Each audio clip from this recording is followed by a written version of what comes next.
going on, everybody? Joseph Hadid here for Worldwide Sport Updates, your podcast, your news, your local community. Good morning, sports family. Thank you for tuning in to Worldwide Sport Updates, your podcast, your sports, your news, your local community. It is what? 2 days before the Super Bowl? I cannot wait. I'm excited. I'm ecstatic. I'm ready for the big game. You have no idea. Yeah, ladies and gentlemen, it is Friday, February 7th, 2025, TGIF. We are ready for the big game. We are ready for the big showdown between the Kansas City Chiefs and the Philadelphia Eagles. Super Bowl 59, ladies and gentlemen. Oh man, what a game this upcoming weekend it's gonna be.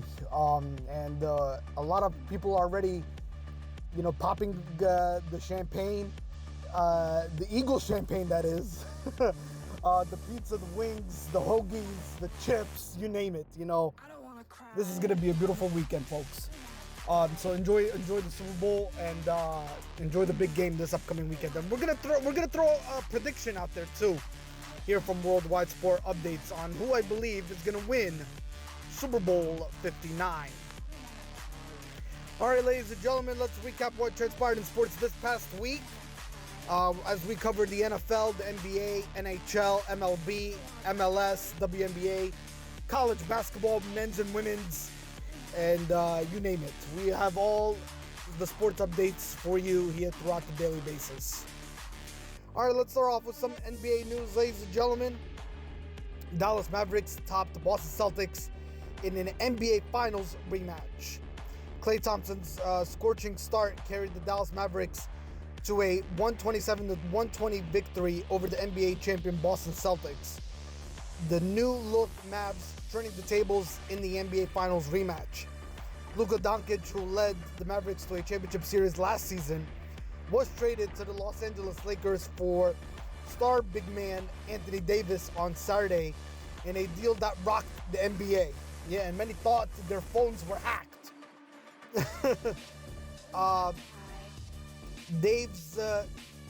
Anthony Davis' Dallas debut was delayed again as he continued to recover from an abdominal strain. But Thompson, required in the offseason, provided plenty of firepower, scoring 23 of his team-high 25 points in the first half to put the Mavericks on the road to victory in their first return to Boston since they fell in Game 5 of last season's finals. Kyrie Irving added 19 points, and Daniel Gafford starting at center as Davis waits in the wings had 8 points and 15 rebounds for the Mavericks. The Dallas bench, led by 22 points from Spencer Dinwiddie, outscored the Celtics reverses 57-45 to help make up for the absence of PJ Washington and Derek Lively II. Alright, let's shift over to some NFL news. Many people are questioning, how did Josh Allen beat Lamar Jackson for AP's NFL MVP? Well, let's start with the All-Pro votes, where Jackson had the edge. He received 30 of the 50 first-team All-Pro votes from a national panel of media members and 19 second-place votes. Allen got 18 first-place and 24 second-place votes, while Cincinnati's Joe Burrow got the last 2 first-place votes, along with 9 second-place votes. So, what switched for the MVP? Several voters that viewed the MVP voted differently. While Jackson and Allen finished 1 and 2 on 48 of the 50 ballots, Burrow and Saquon Barkley each got 1 second place vote.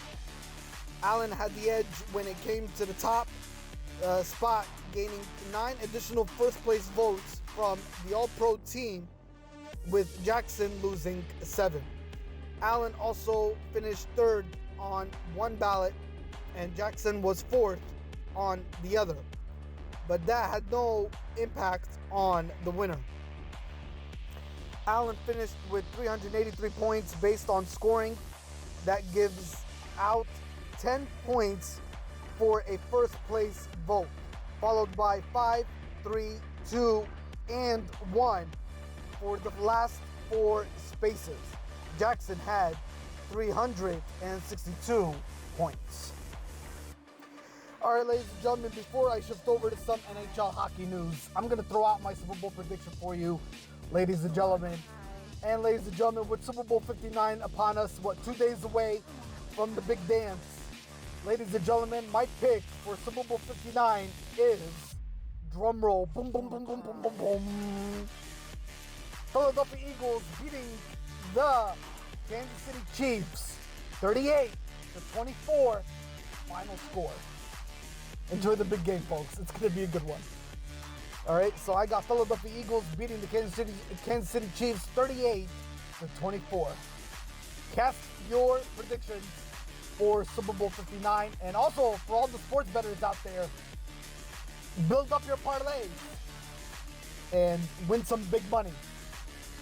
All right, let's shift over to some NHL hockey news. Avalanche defenseman Cale Makar joins the elite company in the NHL. Colorado defenseman Cale Makar scored his 20th goal of the season Thursday to add his name onto lists that include some of the NHL's all-time greats. Makar also had an assist, while Martin Necas had 2 goals and an assist in leading the Avalanche to a 4-2 victory over the Calgary Flames. Nathan McKinnon chipped in for 3 assists in Colorado's 3 goals with 3 goals in the second period.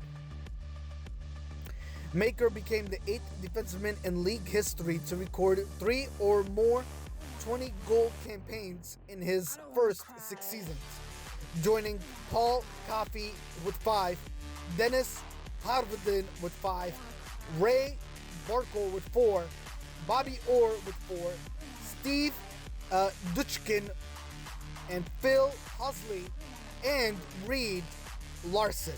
All those joined on that list. In quotes, I don't know if those really hit me until I'm done playing, said Makar.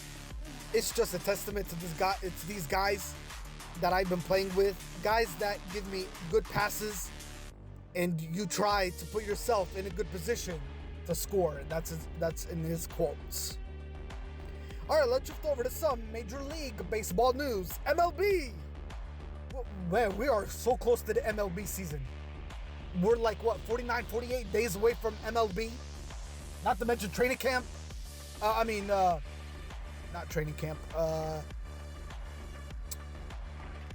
Not to mention the spring training is almost here. I had a little mind blank there. Mind freeze, let's say. Yeah, but spring training is almost here, ladies and gentlemen. And then before you know it, MLB season's right around the corner. All right, Alonso returning to the Mets on a 2-year, $54 million deal. An offseason defined by Pete Alonso's will he or won't he decision to return to the Mets came to a predictable end this past week, when Alonso agreed to a short-term deal to remain in Flushing, New York. The contract is for 2 years and $54 million, with a player opt-out after this season, according to sources. The Mets have not confirmed it because it's not yet official. With that move, the Mets effectively completed a banner offseason that saw them sign Juan Soto and reconstruct their rotation, and now prevent a modern franchise icon from leaving. Alonso has been a Met since the team selected him in the second round of the 2016 draft. 3 years later, he hit a major league rookie record, 53 homers, and won the first of his 2 home run derbies last year. Alonso provided even more impact, hitting a go-ahead homer in the 9th inning of National League Wildcard Series Game 3 against the Brewers, and closer Devin Williams to change both the Mets a narrative arc, and his own career storyline. So the Mets got what they wanted. Alonso and agent Scott Boras obviously had been hoping for a 4 or 5 year deal. And after Alonso hit that clutch home run to beat the Brewers in the National League wildcard series, you wondered if that would be what he'd get. Particularly when all those Alonso to the Jays rumors were bubbling up a couple weeks ago. But the Mets were obviously aware of the history of giving massive long-term deals to burly home run hitting first basemen. Those often don't age well. The Oilers' experience with Chris Davis being a prime example, and it was clear New York always wanted to limit the number of years on this contract. That's exactly, again, what happened. Ladies and gentlemen, that's all for this week. Take care of each other, sports family. Enjoy the Super Bowl. All right? It's going to be a good one this upcoming weekend. Strap on your seatbelt. Take care of each other, sports family. Have yourself a great weekend. Stay blessed. And we will see you next Friday's recorded podcast. Till then, ladies and gentlemen, hit the like button, subscribe, share it out, comment. Let everybody know what Worldwide Sport Updates is all about. Your podcast, your sports, your news, your local community. This is Joseph Hadid from Worldwide Sport Updates, your host.